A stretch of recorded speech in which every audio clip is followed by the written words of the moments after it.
విశ్వాసమునందు స్థిరులైన వారు కదల్చబడరు. అయితే ఒక విశ్వాసి కదల్చబడకుండా ఉండాలంటే ఏం చేయాలి? Praise the lord. ప్రభు నామములో యేసుక్రీస్తు నామములో అందరికీ శుభము, జయము కలుగును గాక. ఆమేన్. దేవుడు మనకు ఈరోజు ఇచ్చిన వాగ్దానం మొదటి పేతురు రాసిన పత్రిక 5వ అధ్యాయం 10వ వచనం చూద్దాం. తన నిత్య మహిమకు క్రీస్తునందు మిమ్మును పిలిచిన సర్వకృపానిధియగు దేవుడు కొంచెము కాలము మీరు శ్రమపడిన పిమ్మట తానే మిమ్మును పూర్ణులుగా చేసి స్థిరపరిచి బలపరుచును. ప్రభువారు ఏం చెప్తున్నారంటే, విశ్వాసంలో మీరు ఎదిగేటప్పుడు కొన్ని శ్రమలొస్తాయి. 9వ వచనం కూడా చూస్తే, లోకమందు మీ సహోదరులందరూ ఈ విధమైన శ్రమలే నెరవేరుచున్నవని ఎరిగి విశ్వాసమందు స్థిరులై వారిని ఎదిరించుడి. అంటే దేవుడేం చెప్తున్నాడంటే, విశ్వాసంలో మీరున్నప్పుడు కొన్ని శ్రమలొస్తాయి. ఆ శ్రమలొచ్చినప్పుడు మీరు కంగారు పడవలసిన పని లేదు. ఆ శ్రమలు కొంతకాలం ఉంటవి. తర్వాత నేనే మిమ్మల్ని పూర్ణులుగా చేసి, స్థిరపరిచి, బలపరుస్తానని చెప్పి దేవుడు మనకు వాగ్దానం చెప్పాడు. అయితే దేవుడు మనల్ని స్థిరపరిచి బలపరుస్తా అన్నారు. అయితే స్థిరపరచబడాలి అంటే కదల్చబడకుండా ఉండాలి. ఒక ఒక విశ్వాసి కదల్చబడకుండా ఉండాలంటే ఏం చేయాలి? చూద్దాం. చాలామంది వారి జీవితాల్లో కొన్ని శ్రమలు అనుభవించాల్సి వస్తదని దేవుడు ముందే చెప్పారు మనకి. ఎందుకంటే శ్రమల్లో నిలబడిన వారే దేవుని పని చేయగలరు. దేవుని చిత్తం నెరవేర్చగలరు. ఎందుకంటే ఒక విశ్వాసి జీవితంలో దేవుని చిత్తం నెరవేర్చడం అన్నది చాలా గొప్ప విషయం. అంతకంటే సక్సెస్ కలిగిన జీవితం అన్నది లేదు. ఒక విశ్వాసి భూమి మీద సక్సెస్ అయ్యాడు అంటే ఏం చేయాలి అంటే దేవుని చిత్తం నెరవేరిస్తే చాలు. ఆ విశ్వాసి తాను భూమి మీద వచ్చినందుకు, తన ఆత్మని దేవుడు భూమి మీద పంపించినందుకు దేవుడు చెప్పిన పని చేసినట్టే అన్నమాట. అయితే దేవుని చిత్తం చేయడమే విశ్వాసి యొక్క గురి అయి ఉండాలి. అయితే ఆ విశ్వాసంలో ఎదిగేటప్పుడు దేవుడు మనకేం చెప్తున్నాడంటే కొన్ని శ్రమలొస్తాయి. నేనే మిమ్మల్ని పూర్ణులుగా చేస్తాను. చేసి స్థిరపరిచి బలపరుస్తా అన్నాడు. అంటే మనం పూర్ణులుగా అవ్వడానికి అంటే మనం సంపూర్ణంగా విశ్వాసులము 100% విశ్వాసులం అవ్వాలంటే కొన్ని శ్రమలు రావాలి. ఆ శ్రమల ద్వారా దేవుడు మనల్ని స్థిరపరుస్తారు. ఎందుకు? శ్రమలొచ్చినప్పుడు దేవుడు మనకి కొన్ని అనుభవాలను నేర్పిస్తాడు. శ్రమలొచ్చినప్పుడు దేవుడు మనకి కొంత జ్ఞానాన్ని నేర్పిస్తాడు. ఆ జ్ఞానాన్ని బట్టి, ఆ అనుభవాన్ని బట్టి దేవుని చిత్తం నెరవేర్చడానికి మనం స్థిరపరచబడతాం.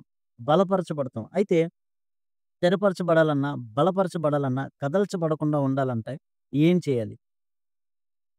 అసలు ముందుగా మనకి ఉదాహరణగా కొంతమంది కదల్చబడని వారు, దేవుని విశ్వాసంలో స్థిరమైన మనస్తత్వం కలిగిన వారు, కలిగిన వాక్యాలను మనం చూద్దాం. విశ్వాసంలో ఎవరు కదల్చబడరు అంటే, దేవుని యందు తమ గురిని ఉంచువారు కదల్చబడరు. అంటే దేవుని యందు మనసుంచిన వారు, దేవుని చిత్తాన్ని చేయాలని అనుకునేవారు, దేవుణ్ణి చూసేవారే. ఎన్ని శ్రమలొచ్చినా దేవుని వైపు చూసేవారు కదల్చబడరు.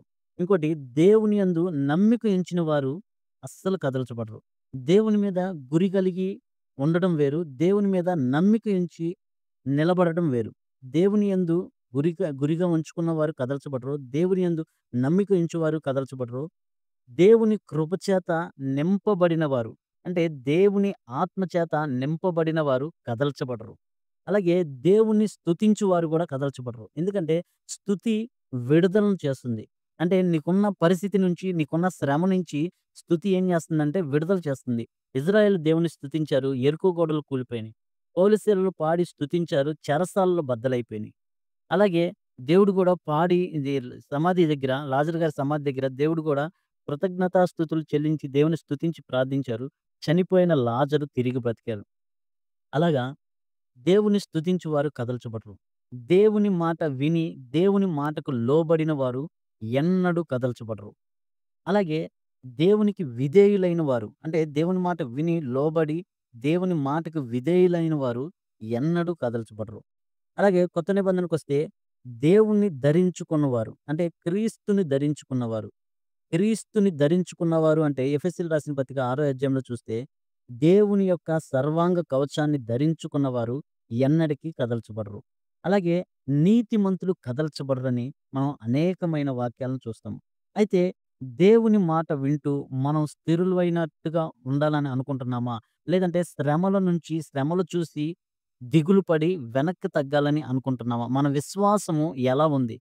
మనకేదన్నా ఒక పని చేసేటప్పుడు దేవుని పని చేసేటప్పుడు ఏమైనా శ్రమలొచ్చినియి వెనక్కి తగ్గాలనుకుంటున్నామా? అది అవిశ్వాసం.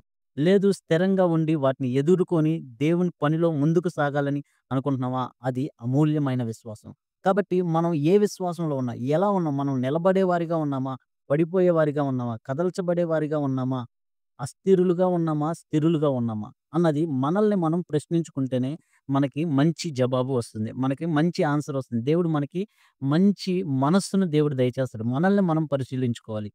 మన స్థితి ఏంటి? మన విశ్వాస స్థితి ఏంటి? మన విశ్వాస పరిణామం ఏంటి? మన విశ్వాస కొలతేంటి? అన్నది మనల్ని మనం సరిజేసుకోవాలి. ఇట్టి కృప దేవుడు నీకు, నాకు, మన కుటుంబములకు దేవుడు దయచేయును గాక. ఆమేన్. Praise the Lord. ప్రభువు నామములో అందరికీ శుభము, జయము కలుగును గాక. ఆమేన్.